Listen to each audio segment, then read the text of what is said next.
뉴욕 증시가 조금 전에 12월의 첫 거래일을 마무리 지었습니다. 첫 거래일은 혼조세로 마감이 됐는데요.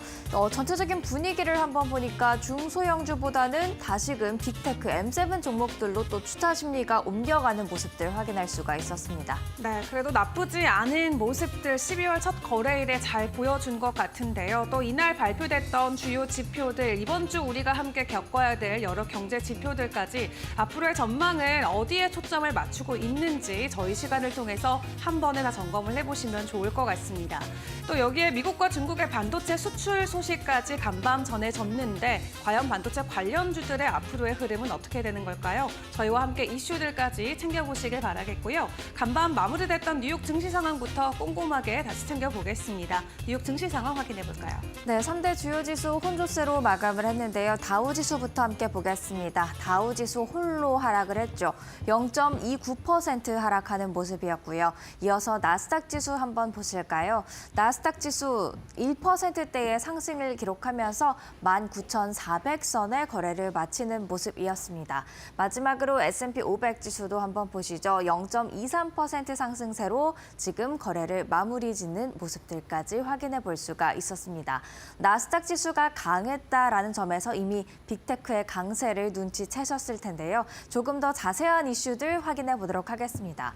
사실 나스닥이 사상 최고치를 기록할 수 있었던 건 장중에 인텔과 테슬라의 강세로 나스닥 지수를 끌어올려줬기 때문입니다. 하지만 인텔은 아쉽게도 상승폭을 좀 반납하는 모습들이 나타났고요. 다우지수 하락하긴 했습니다만 전장부터 계속해서 45,000선을 시도하고 있습니다. 두드리고 있는 만큼 45,000선 도달에도 성공할지 한번 같이 지켜보시는 게 좋을 것 같습니다. 그렇다면 이날의 분위기 어땠는지 월요일장의 히트맵 한번 같이 보시죠. 종가 기준은 아니고요. 5시 45분 우리 시간 기준으로 지금 화면이 준비가 돼 있습니다. 다시 대형주로 투자 심리가 좀 쏠렸다라는 제목을 달아봤는데요. 보시면 M7 종목들 중심으로 강한 초록불이 들어와 있는데 그 외에는 내렸음을 표시하는 빨간색 불이 더 많이 켜져 있는 것을 확인을 할 수가 있었죠. 일단 M7 간략하게 살펴보면 애플, 마이크로소프트 각각 1% 가까이, 2% 가까이 오름세를 보였고요. 엔비디아 약하긴 합니다만 0.35% 강세를 보였습니다. 엔비디아 외에 다른 반도체 종목들 인텔을 제외하고 대체로 다 올랐고요. 또 브로드컴, AMD 각각 3% 안팎의 상승률을 기록하는 등 강하게 올라왔는데요. 사실 미국이 이번 주에 대중 반도체 추가 수출 제재안을 발표할 것으로 예상이 되면서 전주, 지난주에 좀 강한 하방 압력을 받았었는데 다시 수출 제재가 실제로 발표되고 나니까 힘을 차리는 모습들을 확인해 볼 수가 있었습니다. 아마존 1.4%가량 오름세를 보였고요. 알파벳도 마찬가지로 1.4%가량, 테슬라와 메타는 특히 강했습니다. 테슬라가 4%대 상승, 메타도 3%대의 오름세를 보였습니다.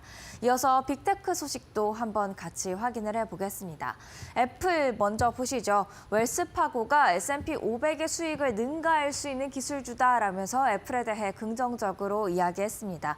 또 진 먼스터도 애플에 대해서 유독 긍정적인 발언들을 하는 그 애널리스트로 유명한데요. 아이폰 내년에 10% 정도 성장할 것으로 전망된다라고 이야기를 했습니다. 다만 기존에 이야기했던 15% 성장보다는 조금은 약한 그런 성장세가 되겠습니다.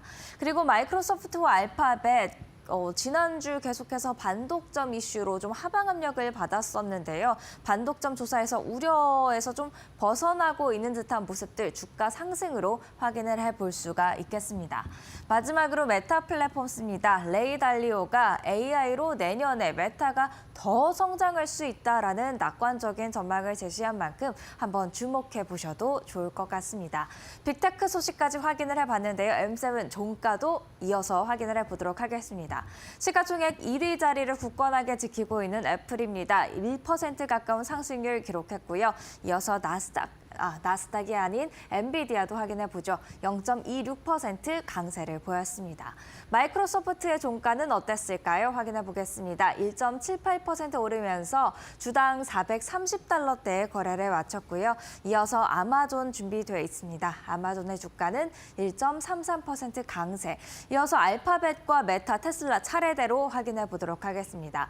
알파벳 클래스 A 기준으로 1.5%가량 오름세를 보였고요. 그리고 메타 플랫폼스는 종가 기준으로는 지금 월요일장에서 3.2%가량 오름세를 보였습니다. 마지막으로 테슬라 확인해 보시죠. 테슬라의 주가 3.45% 강세를 보였고요. 장중 내내 강한 흐름을 보였다는 것까지 확인할 수가 있었습니다. 그러면 이어서 나스닥 지수가 특히 강세를 보였던 이유들 역시 나스닥 거래소에 상장되어 있는 종목들 중심의 강세였기 때문일 텐데요. 일단 테슬라 빼놓을 수가 없겠죠. 소프트웨어 업그레이드 버전을 공개한 것도 역시나 훈풍을 불어다 줬고요. 또 월가에서 계속해서 긍정적인 의견이 나오는 것도 테슬라 주가의 상방 압력으로 가해지고 있습니다. 로스 MKM이 테슬라를 중립에서 매수로 투자 의견 한 단계 상향 조정했는데 역시나 머스크와 트럼프와의 관계가 끈끈해지는 것에 주목을 하고 있었습니다. 이어서 인텔입니다. 장중에는 정말 강한 상승세 보여줬다가 후반으로 갈수록 힘이 딸리면서 지금 부진한 모습을 보이긴 했습니다만 장 초반 강하게 올랐던 이유는 팻 겔싱어 인텔 CEO가 결국 사임을 한다라는 소식이 전해지면서 차기 행보에 대한 차기 인텔이 어떤 그림을 그려줄지에 대한 기대감이 작용했기 때문인 것 같습니다. 그리고 슈퍼 마이크로 컴퓨터도 보시죠. 독립위원회가 경영진의 위법 행위에 대한 근거를 발견하지 못했다라면서 회계 조작에 대한 우려를 불식시켜줬습니다. 그리고 슈퍼 마이크로 컴퓨터도 CFO를 교체할 것이다라는 이야기를 하면서 계속해서 앞으로 전진해 나갈 것, 개선해 나갈 그런 의지를 다졌죠. 이렇기 때문에 세 종목이 모두 장중에 강한 모습들을 보였었고요. 나스닥 지수를 끌어올린 이유들이 되겠습니다. 종가는 어땠을지 이어서 확인해 보시죠. 일단 인텔의 주가가 0.58% 하락세를 보였는데요. 장 초반에는 이렇게 강했다는 것을 확인을 할 수가 있었습니다. 이어서 슈퍼 마이크로 컴퓨터도 확인을 해볼까요? 슈퍼 마이크로 컴퓨터 무려 밤 사이에 28%대의 상승률 기록했다는 점 참고를 하시면 좋을 것 같습니다. 이슈 있는 종목으로는 어떤 종목들이 있었을까요? 투자 의견이 변경된 종목부터 확인해 볼까요? 갭입니다. JP모건이 비중 확대로 투자 의견을 상향 조정했는데요. 연말 쇼핑 시즌 강하고 향후 몇 년 동안 성장할 수 있을 것으로 보인다라면서 갭에 대한 긍정적인 이야기를 제시했습니다. 이어 스텔란티스입니다. 세계 4위의 자동차 제조사인데요. 스텔란티스의 CEO가 돌연 사임을 지금 했고요. 임원진과 이사진 간의 갈등이 있었을 것이다라는 그런 이야기들이 들려오고 있습니다. 이 소식에 스텔란티스 갑작스러운 사임 소식에 하락하는 모습이었고요. 클리블랜드 클리프는 지금 철강 제조업체가 되겠는데요. 골드만삭스가 매수로 커버하기 시작했고요. 트럼프의 무역 전쟁이 이 철강업계 전반에 훈풍을 줄 것이다라는 그런 이야기까지 전했습니다. 종가 확인해 보시죠. 갭입니다. 갭 먼저 투자 의견 상향 소식에 6% 이상의 상승률을 기록하는 모습이었고요. 계속해서 다음 이슈 있는 종목도 확인해 볼까요? 갭에 이어서 스텔란티스가 되겠습니다. CEO의 사임 소식에 6%대 하락하는 모습이었고요. 마지막으로 클리블랜드 클리프가 준비가 돼 있습니다. 지금 3%대의 상승률을 기록했다는 것 확인하실 수가 있습니다. 그리고 또 다른 종목들 이유들 확인해 보도록 하겠습니다. 역대급 사이버 먼데이가 예상된다고 합니다. 블랙 프라이데이도 사실 전년 동기 대비 3.4% 매출이 증가하는 등 긍정적인 흐름을 나타냈는데 사이버 먼데이도 역대급 매출을 기록할 것으로 예상된다라는 이야기가 나와 있죠. 아직 매출이 정확히 집계되진 않았습니다만 어도비가 추산을 하길 6.1% 증가한 132억 달러를 예상한다라는 이야기 나와 있습니다. 역시 이럴 때는 조금은 내가 평소에 구입하기 힘들었던 조금 더 비싼 제품들을 구매하기 마련이죠. 그렇기 때문에 필수 소비재보다는 지금 재량 소비재 쪽에 지금 초록불이 강하게 많이 들어와 있는 것을 확인을 할 수 있었는데요. 이 중에서도 특히 소비자들이 좀 주목했을 법한 그런 종목들 확인을 해보도록 하겠습니다. 하겠습니다. 월마트는 전장에서도 52주 신고가 기록했는데요. 이날 0.15% 오르면서 또다시 52주 신고가를 기록하는 모습이었고요. 다음 종목도 확인해 보시죠.